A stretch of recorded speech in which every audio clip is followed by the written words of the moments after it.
Gene संकल्पना में आज हम जीन क्रिया का नियमन पढ़ेंगे। प्रोकैरियोटिक कोशिकाओं में जीन क्रिया का नियमन किस प्रकार से होता है, प्रेरण, दमन और पुनर्भरण की क्रिया किस प्रकार की है, इसको हम फीडबैक इनहिबिशन कहते हैं और इंडक्शन कहते हैं, और रिप्रेशन की प्रक्रिया किस प्रकार की है। तो जीन, जैसे कि इसके पहले अपन ने पढ़ा कि रासायनिक रचना की दृष्टि से जीन्स डीएनए से बने होते हैं, और जब ये डीएनए अपना कार्य आरंभ करते हैं तो इनसे मैसेंजर आरएनए का निर्माण होता है, और इस मैसेंजर आरएनए के अनुसार एंजाइमों का निर्माण होता है।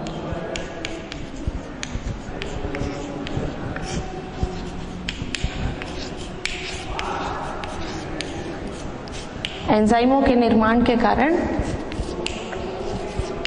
उपापचयी क्रियाएं संपादित होती हैं, और इन्हीं उपापचयी क्रियाओं के कारण लक्षण प्रकट होते हैं।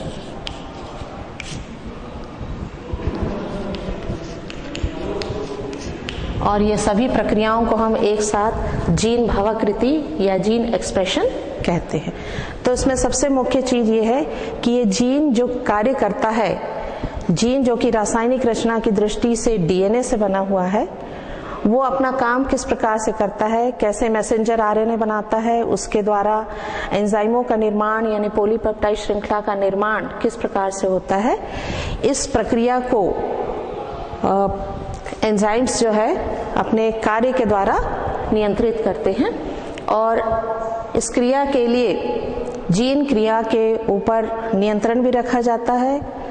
कोशिकाओं के अंदर बहुत सारे जीन्स ऐसे होते हैं जो कि हमेशा कार्य नहीं करते हैं, कुछ जो है वो सतत क्रियाशील रहते हैं, कुछ जो है अपनी क्रियाशीलता वक्त आने पर या समय आने पर या आवश्यकता पड़ने पर ही प्रकट करते हैं।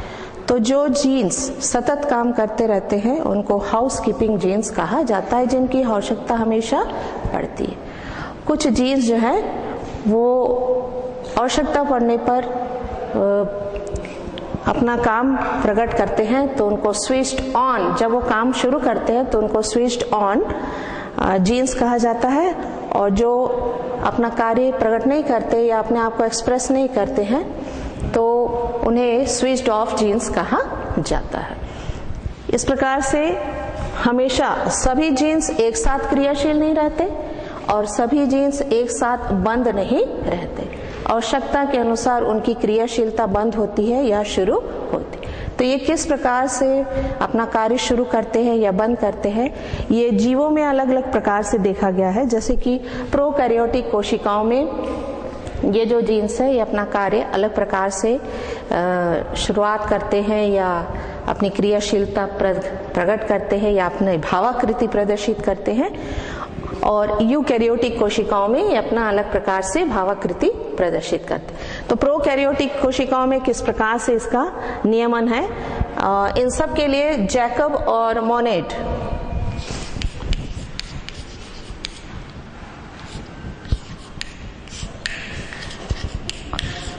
और मोनेट, ये दो साइंटिस्टों ने एक बैक्टीरिया के ऊपर, एक जीवाणु के ऊपर अपना कार्य किया, और वो बैक्टीरिया था ई कोलाई, ईश्चेरिचिया कोलाई जिसको कहते हैं।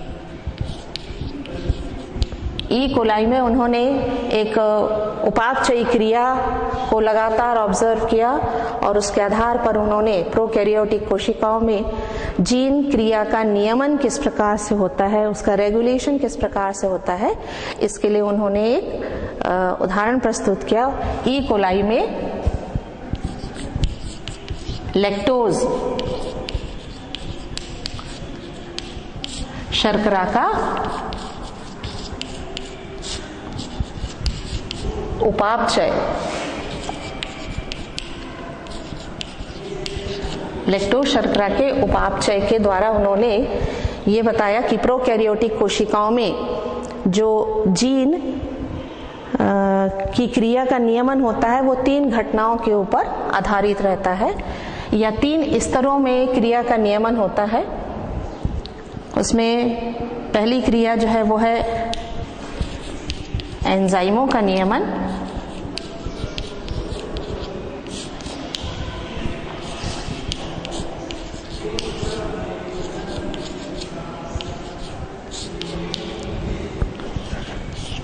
दूसरी क्रिया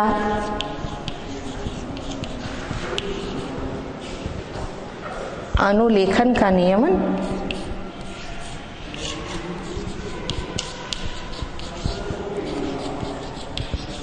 और तीसरी क्रिया अनुलिपिकरण का नियमन।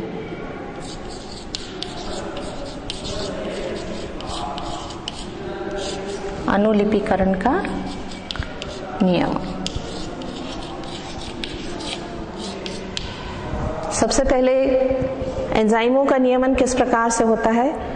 एंजाइम जो कि कोशिकाओं में उपापचयी क्रियाओं के लिए बहुत जरूरी है। हर उपापचयी क्रिया, हर मेटाबॉलिक एक्टिविटीज, चाहे वो कॉन्स्टिट्यूटिव टाइप की हो या निर्माण कार्य भी क्रिया हो जिसको हम एनाबॉलिज्म कहते हैं, या फिर विघटनकारी क्रिया जिसको हम कैटाबॉलिज्म कहते हैं, हर प्रकार की रासायनिक अभिक्रियाओं के लिए जो कि उपापचयी क्रिया कहलाती है, उनके लिए एंजाइमों का उपस्थित होना नितांत आवश्यक है।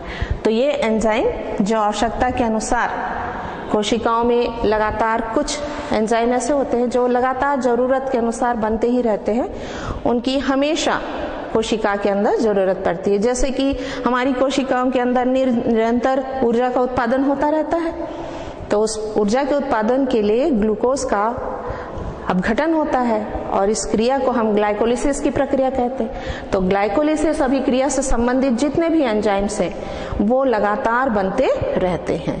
लेकिन कुछ एंजाइम्स ऐसे होते हैं जिनकी हमको लगातार आवश्यकता नहीं पड़ती है। जैसे कि मान लीजिए शरीर में कोई ऐसा तत्व पहुंच गया जो कि शरीर के लिए नुकसानकारी है, तो उसको नष्ट करने के लिए या उसको हटाने के लिए कुछ विशेष प्रकार के एंजाइम्स हमारे शरीर में निर्मित होते हैं। तो जो हमेशा या लगातार बनते रहते हैं उनको कॉन्स्टिट्यूटिव जीन्स कहा जाता है। और इन जीन्स के द्वारा जिन एंजाइमों का निर्माण होता है वो कॉन्स्टिट्यूटिव एंजाइम्स कहलाते हैं। तो ये एंजाइमों का जो नियमन है ये 3 प्रकार से होता है। एक कहलाता है प्रेरण, दूसरा कहलाता है दमन, और तीसरी क्रिया कहलाती है पुनर्भरण। इंडक्शन रिप्रेशन की क्रिया और फीडबैक इनहिबिशन की प्रक्रिया। तो इसमें जो सबसे पहली क्रिया है प्रेरण की क्रिया, उस क्रिया के अनुसार यदि माध्यम में कोई ऐसा पदार्थ उपस्थित है जिसकी सहायता से एंजाइमों का निर्माण शुरू होता है, तो ऐसे घटना को हम प्रेरण की घटना कहते हैं। इसको ई कोलाई के उदाहरण से ही समझाया जा सकता है। जैकब और मोनेड ने एक मॉडल भी प्रस्तुत किया था जिसको हम लेक ओपेरॉन कहते हैं। लेक ओपेरॉन, इस मॉडल के अनुसार जो जीन्स होते हैं वो ग्रुप में काम करते हैं। एक अभिक्रिया के लिए कई प्रकार के जीन्स आपस में संयुक्त होकर के काम करते हैं। तो जो ओपेरॉन है वास्तव में रचनात्मक और क्रियात्मक जीन्सों का समूह होता है जो किसी एक विशेष मेटाबॉलिक एक्टिविटीज या विशेष उपापचयी क्रिया को नियंत्रित करता है। तो एंजाइमों के नियमन की जो प्रक्रिया है वो प्रेरण, दमन और पुनर्भरण, इसको समझाने के लिए उन्होंने लैक्टोज शर्करा के उपापचय का उदाहरण दिया था। और लैक्टोज शर्करा यदि माध्यम में उपस्थित होती है तो उसके लिए लैक्टोज की उपस्थिति के कारण उससे संबंधित जो आवश्यक एंजाइम्स है, उसके उपापचयी क्रिया से संबंधित जो एंजाइम्स है उनका बनना शुरू हो जाता है कोशिका के अंदर। उसके पहले यदि कोशिका के माध्यम में या कोशिका जिस भी माध्यम में है, ई कोलाई जिस भी माध्यम में है, यदि माध्यम में लैक्टोज उपस्थित नहीं है, लैक्टोज एक शर्करा है, यदि ये माध्यम में उपस्थित नहीं है तो उससे संबंधित, उसके मेटाबॉलिज्म से संबंधित, उसके उपापचय से संबंधित जो एंजाइम्स है वो कोशिका के अंदर बनेंगे नहीं या पाए ही नहीं जाते। लेकिन जैसे ही माध्यम में लैक्टोज शर्करा आ जाती है, उससे संबंधित एंजाइम्स का बनना शुरू हो जाता है। तो जो एंजाइम्स लैक्टोज शर्करा के उपापचय से संबंधित है, उसमें पहला एंजाइम है बी गैलेक्टोसाइडेज। दूसरा जो एंजाइम है वो है बी गैलेक्टोसाइड परमिएज।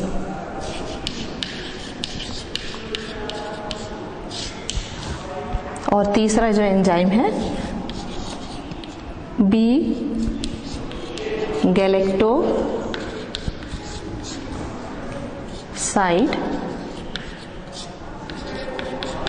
Trans acetylase.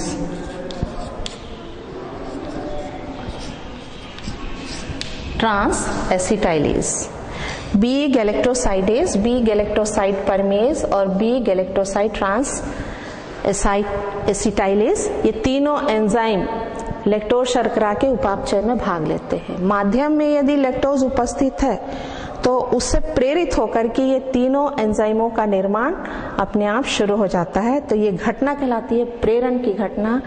और जो एंजाइम्स प्रेरणा की घटना से या प्रेरण की घटना से बनते हैं उनको हम प्रेरित एंजाइम कहते हैं। और जो एंजाइम, इन एंजाइमों को बनाने के लिए जो जीन्स यहाँ सक्रिय रूप से भाग लेते हैं उनको हम इंड्यूस्ड जीन्स या प्रेरक जीन्स कहते हैं। और ये लैक्टोज उपापचय के दौरान देखा गया है। दूसरी घटना है दमन की घटना।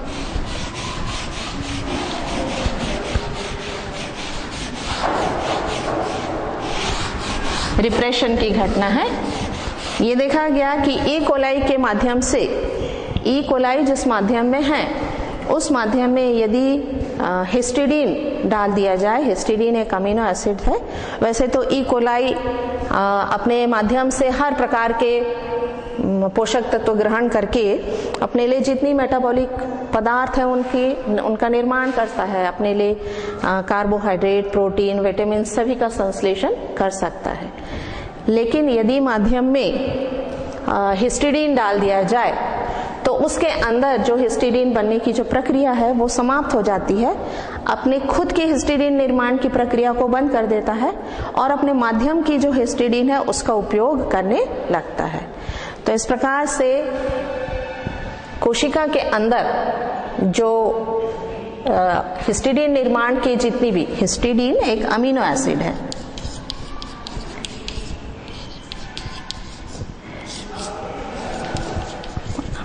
अमीनो एसिड,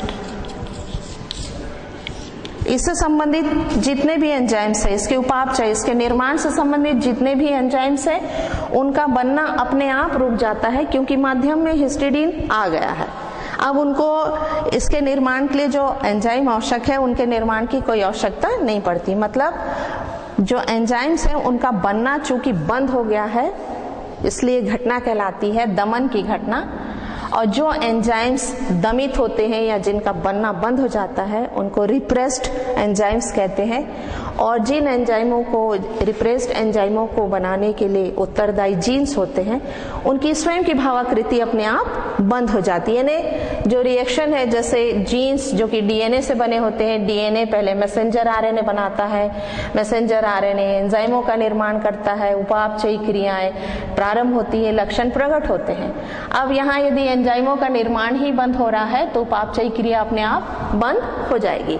जैसे हिस्टिडीन के उदाहरण से आप समझ रहे हैं कि हिस्टिडीन एक अमीनो एसिड है, यदि ये ई कोलाई के माध्यम में डाल दिया जाए तो अपने अंदर बनाने का काम वो बंद कर देता है और बाहर की हिस्टिडीन का उपयोग करने लगता है। तीसरी प्रक्रिया है पुनर्भरण की प्रक्रिया, जिसके द्वारा जीन क्रिया का नियमन होता है एंजाइम स्तर में। वो है कि जब कोई अभिक्रिया में जो अंतिम उत्पाद होता है, उपापचयी क्रियाओं के दौरान एक पदार्थ होता है जिसको हम कहते हैं क्रियाधर। ये क्रियाधर एंजाइम की उपस्थिति में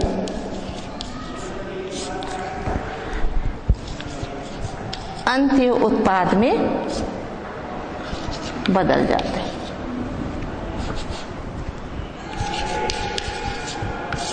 अंत्य उत्पाद में बदल जाता है। तो जब अंत्य उत्पाद की मात्रा अधिक हो जाती है तो एंजाइम अपना काम करना बंद कर देते हैं, जिससे क्रियाधर जो है वो अंत्य उत्पाद में या विशेष प्रकार के पदार्थों में बदलना बंद हो जाता है। जैसे कि हम इसको हार्मोन्स के उदाहरण से समझ सकते हैं कि जब हार्मोन्स का उपयोग नहीं होता है तो ब्लड में उसकी मात्रा बढ़ने लगती है।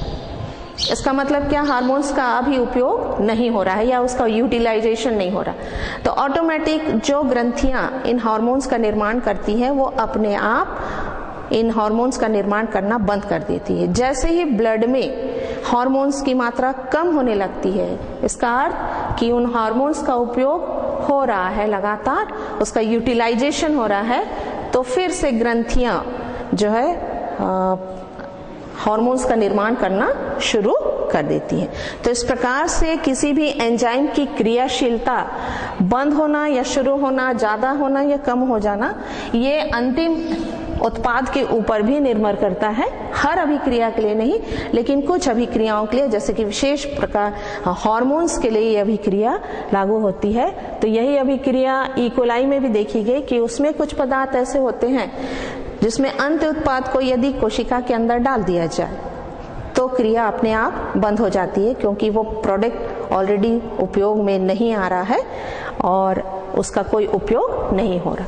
तो एंजाइमों का नियमन प्रोकैरियोटिक कोशिकाओं में प्रेरण, दमन और पुनर्भरण की अभिक्रिया के द्वारा निर्धारित होता है। दूसरी अभिक्रिया वो है अनुलेखन।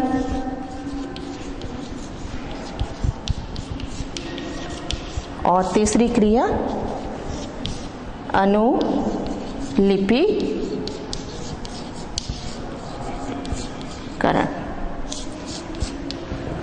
अनुलेखन का मतलब होता है डीएनए के द्वारा विभिन्न प्रकार के आरएनए के निर्माण की प्रक्रिया, चाहे वो मैसेंजर हो, ट्रांसफर या फिर राइबोसोमल आरएनए हो, इनके निर्माण की प्रक्रिया अनुलेखन कहलाती है। और मैसेंजर आरएनए के ऊपर लिखे संकेतों के अनुसार पॉलीपेप्टाइड श्रृंखला के निर्माण की प्रक्रिया अनुलिपिकरण कहलाती है। तो ये तीनों स्तर पर, यानी एंजाइमों के नियमन के साथ साथ अनुलेखन का नियमन और अनुलिपिकरण के नियमन के द्वारा जीन क्रिया का नियमन प्रोकैरियोटिक कोशिकाओं में होता है।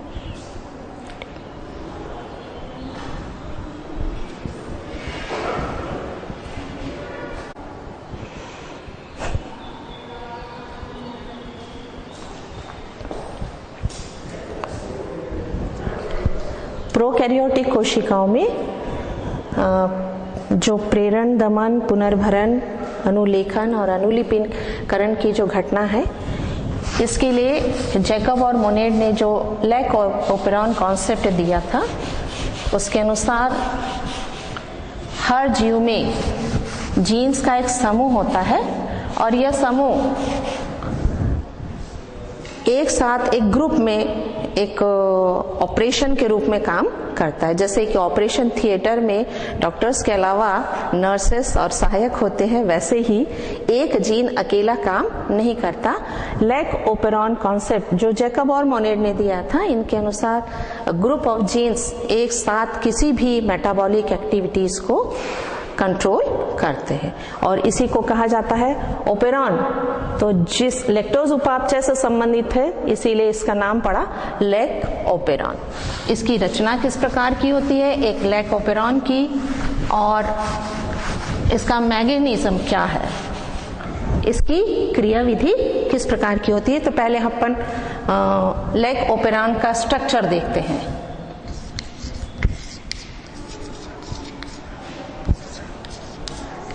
लैक्टोज उपापचय की क्रिया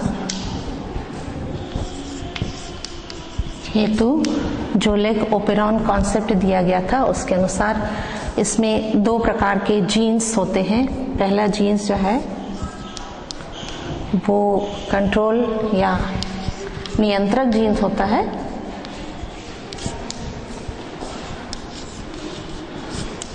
और दूसरे जो जीन्स होते हैं वो है संरचनात्मक जीन्स। एक लेग ओपेरॉन या लैक्टोज ओपेरॉन की संरचना 2 भागों से होती है, नियंत्रक जीन्स और संरचनात्मक जीन्स। जो नियंत्रक जीन्स होते हैं वो 3 प्रकार के होते हैं।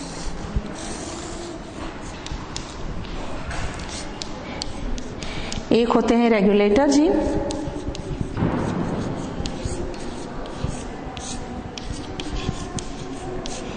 दूसरे होते हैं प्रमोटर जीन,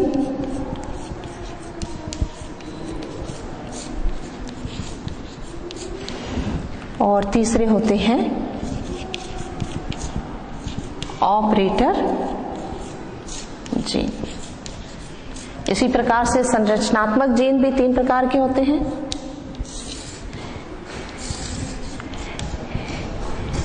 एक होते हैं सिस्ट्रॉन Z, एक होते हैं सिस्ट्रॉन Y,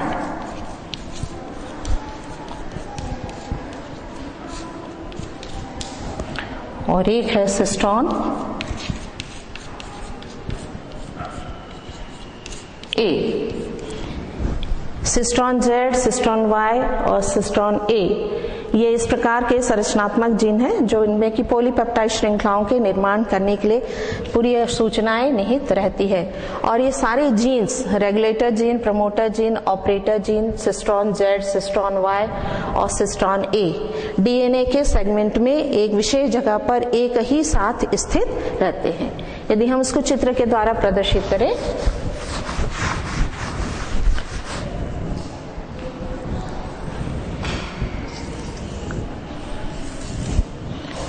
डीएनए का सेगमेंट, डीएनए जिसके द्वारा गुणसूत्र की संरचना होती है, उसमें ई कोलाई में जो देखा गया था लैक्टोज उपापचय से संबंधित जीन्स के लिए, उसमें पहला जीन्स होता है रेगुलेटर जीन,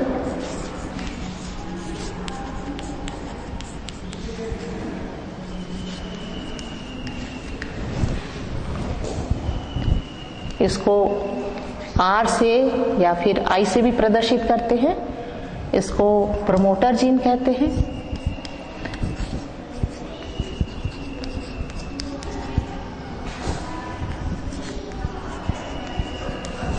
तीसरा ऑपरेटर जीन होता है।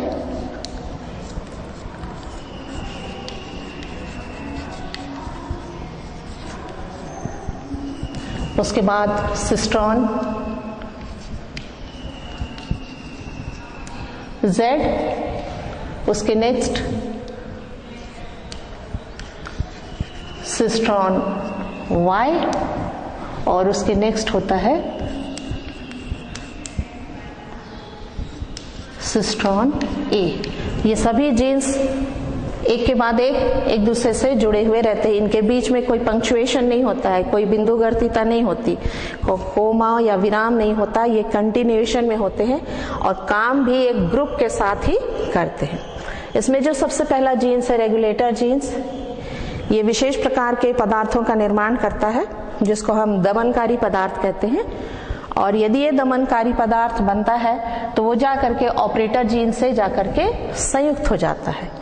ऑपरेटर जीन से जैसे ही ये दमनकारी पदार्थ जो रेगुलेटर जीन बना रहा है उससे जैसे संयुक्त हो जाता है, प्रमोटर जीन के द्वारा ट्रांसक्रिप्शन की प्रक्रिया अपने आप बंद हो जाती है या रुक जाती है। क्रिया करने की जो प्रक्रिया है इस प्रकार से होती है।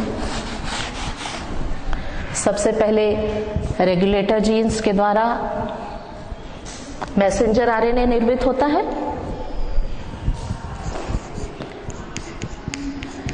मैसेंजर आरएनए के द्वारा प्रकीर्ण या एंजाइम निर्मित होता है। प्रकीर्ण के द्वारा दमनकारी पदार्थ निर्मित होता है और ये दमनकारी पदार्थ जा करके ऑपरेटर जीन से संयुक्त हो जाता है। और जैसे ये ऑपरेटर जीन से संयुक्त हो जाता है, रेगुलेटर जीन और ऑपरेटर जीन के बीच में जो प्रमोटर जीन है ये अपना काम शुरू नहीं कर पाता है। इस प्रकार से क्रिया अपने आप बंद हो जाती है। यदि दमनकारी पदार्थ न रहे तो ये जो प्रमोटर जीन है ये इससे आरएनए पॉलीमरेज नामक एक एंजाइम जाकर के जुड़ जाता है और उस आरएनए पॉलीमरेज एंजाइम की सहायता से फिर मैसेंजर आरएनए का निर्माण होता है। जब वो मैसेंजर आरएनए बनता है तो वो जा करके सिस्टोन जेड से जाकर के जुड़ जाता है, सिस्टोन अल्फा से जाकर जुड़ता है, ये वाई से जुड़ता है और सिस्टोन ए से जाकर जुड़ जाता है। सिस्टोन जेड जो है इसका संबंध बी गैलेक्टोसाइडेज एंजाइम से होता है। ये बी गैलेक्टोसाइडेज एंजाइम निर्माण के लिए उत्तरदायी होता है। बी गैलेक्टो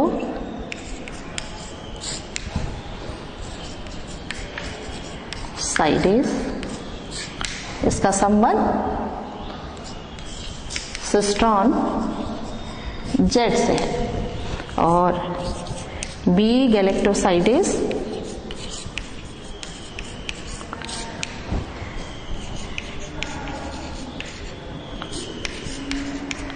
परमिएज, इसका संबंध है सिस्टोन वाई से और थर्ड जो है वो है सिस्टोन ए, इसका संबंध है बी गैलेक्टो साइडेज ट्रांस एसाइटिलेज,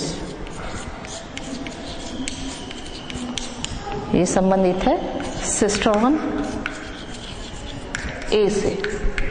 इस प्रकार से रचनात्मक दृष्टि से एक ओपेरॉन दो प्रमुख हिस्सों से बना है, एक रेगुलेटर जीन और दूसरे स्ट्रक्चरल जीन।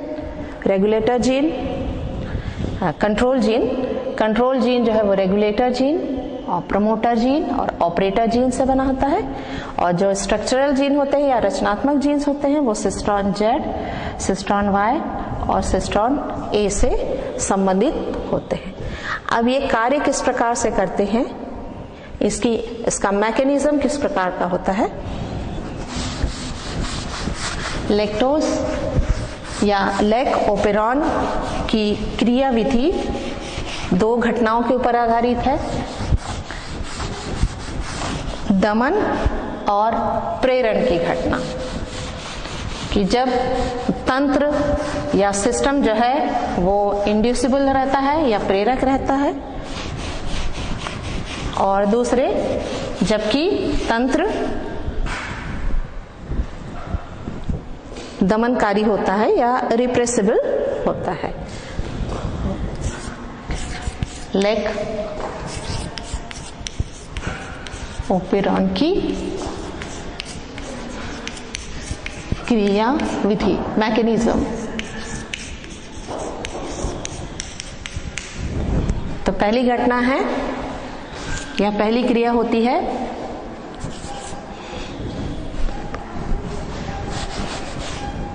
जब तंत्र प्रेरणीय होता है, प्रेरणीय जब प्रेरण की घटना या ऐसा कोई पदार्थ जो कि लैक्टोज उपापचय से संबंधित है वो माध्यम में उपस्थित हो। तो ये भी दो प्रकार से काम करता है। पहला, जब प्रेरक तंत्र में उपस्थित न हो, और दूसरा, जब प्रेरक पदार्थ तंत्र में उपस्थित हो। चूंकि एक क्रिया जो है वो लैक्टोज से संबंधित है, तो इसमें प्रेरक पदार्थ जो होगा वो लैक्टोज होगा। तो लैक्टोज यदि माध्यम में उपस्थित नहीं है तो जो रेगुलेटर जीन है वो जाकर के, अभी जो अपन ने चित्र देखा उस चित्र के अनुसार रेगुलेटर जीन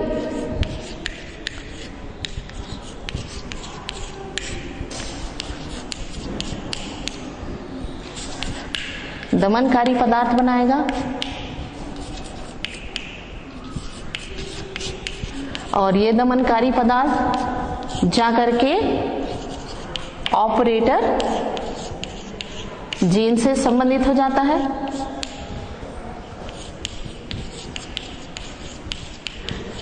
और दमनकारी पदार्थ के ऑपरेटर जीन से जुड़ने से जो मैसेंजर आरएनए के निर्माण की प्रक्रिया है, यानी ट्रांसक्रिप्शन की प्रक्रिया ऑपरेटर जीन की, वो बंद हो जाती है। और उसके साथ ही जो बीच का प्रमोटर जीन है वो भी मैसेंजर आरएनए का ट्रांसक्रिप्शन नहीं करता, जिसके फलस्वरूप जब प्रेरक तंत्र में उपस्थित नहीं है तब भी क्रिया अपने आप बंद हो जाती है, यानी किसी भी प्रकार के एंजाइमों का निर्माण यहाँ पर नहीं होगा। न बी गैलेक्टोसाइडेज, न बी गैलेक्टोसाइड परमेज, इन तीनों प्रकार के जो लैक्टोज उपापचय से संबंधित एंजाइम्स है वो किसी भी प्रकार से नहीं बनेंगे। परंतु यदि लैक्टोज तंत्र में उपस्थित है, लैक्टोज क्या है? प्रेरक है। यदि वो तंत्र में उपस्थित है तो वो कोशिकाओं के अंदर प्रवेश कर जाएगा।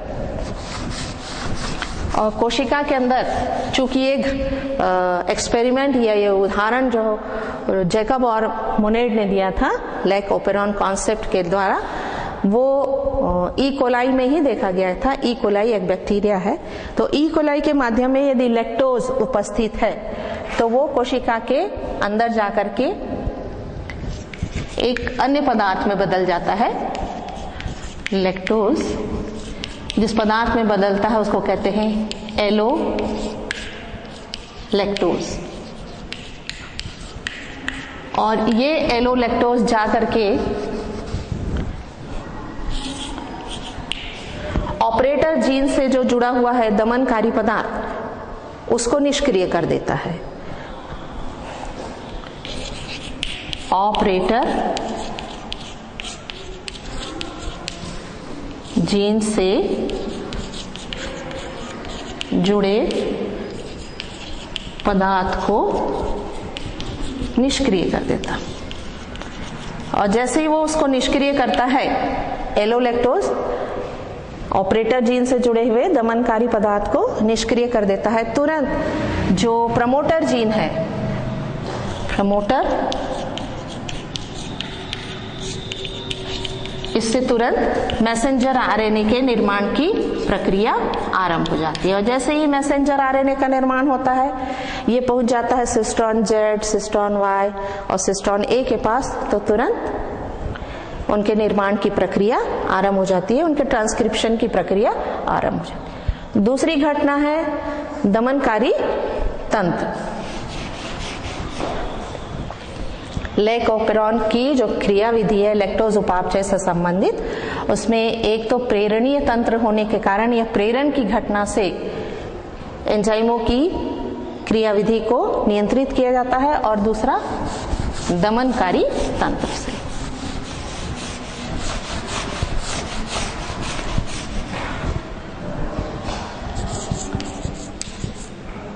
दमनकारी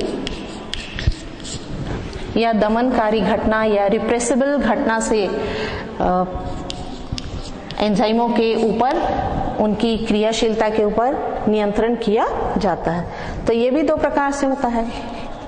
जब सहदमनकारी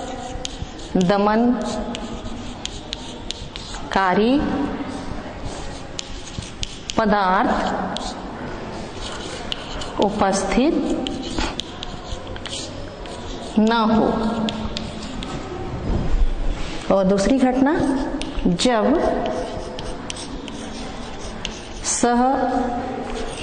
सहदमनकारी पदार्थ तंत्र में उपस्थित हो। जब सहदमनकारी पदार्थ उपस्थित न हो। सहदमनकारी पदार्थ ऐसे पदार्थ है जो दमनकारी पदार्थों के साथ संयुक्त होकर के ऑपरेटर जीन से जुड़ जाते हैं और ऑपरेटर जीन्स को लॉक कर देते हैं, जिसकी वजह से प्रमोटर जीन मैसेंजर आरएनए का निर्माण नहीं करता है। तो यदि ये सहदमनकारी यानी दमनकारी पदार्थ को एक्टिव करने वाला पदार्थ ही यदि माध्यम में उपस्थित न हो तो लैक्टोज उपापचय से संबंधित सभी एंजाइमों का निर्माण होता है। और यदि दमनकारी पदार्थ उपस्थित हो, सहदमनकारी यानी दमनकारी पदार्थ रिप्रेसर पदार्थ का साथ देने वाला पदार्थ यदि उपस्थित हो तो ये ऑटोमेटिक जाकर के ऑपरेटर जीन से संयुक्त हो जाता है।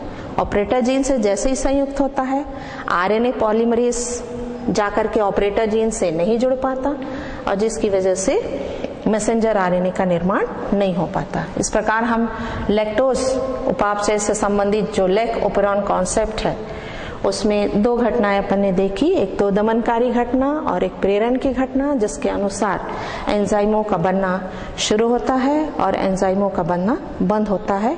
माध्यम में यदि प्रेरक पदार्थ उपस्थित है तब तो उससे संबंधित उपापचयी पदार्थ से संबंधित सभी एंजाइमों का निर्माण होता है और यदि माध्यम में प्रेरक पदार्थ नहीं है तो उससे संबंधित एंजाइमों का निर्माण भी नहीं होता है।